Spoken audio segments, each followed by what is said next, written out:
महिरावण, कहाँ है मेरी बलि?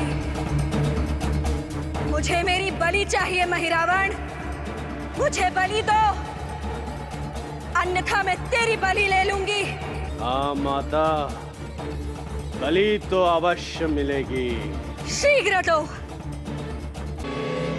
किंतु प्रभु, देवी सती के जितने भी पिंड थे वो धरती पर गिरे थे, किंतु ये भद्रकाली का पिंड जो कि सती का ही पिंड है, वो पाताल लोक कैसे पहुंचा?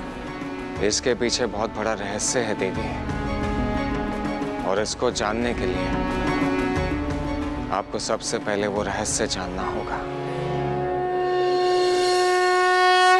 ये देवता हमारे शत्रु है, प्रबल शत्रु। अधिराज महाराज के जय, अधिराज महाराज के जय, महिरावण के जय। तुम सब अब मेरे अधीन हो, इसलिए तुम मेरी आज्ञा का पालन करोगे, और इसी के बदले मैं तुम्हें वो सम्मान दिलाऊंगा जो जीवन में तुम्हें कभी नहीं मिला।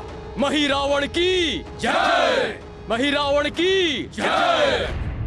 मैं प्रतिज्ञा लेता हूं कि संसार में देवताओं का साम्राज्य ही समाप्त कर दूंगा और असुरों का साम्राज्य स्थापित करूंगा। देवताओं का छल अब हमारा कुछ बिगाड़ नहीं सकेगा। भ्राता रावण, आप पुनः शिव की पूजा कर रहे हैं, पुनः वही निरर्थक कर्म। भ्राता रावण, सुन रहे हैं आप कि मैं क्या कह रहा हूं? भ्राता रावण, त्यागिए शिव भक्ति को और मेरी बात को ध्यान से सुनिए। तुम मेरी बात सुनो महिरावण, जिस उद्देश्य से यहाँ आए हो उस उद्देश्य को लेकर वापस लौट जाओ।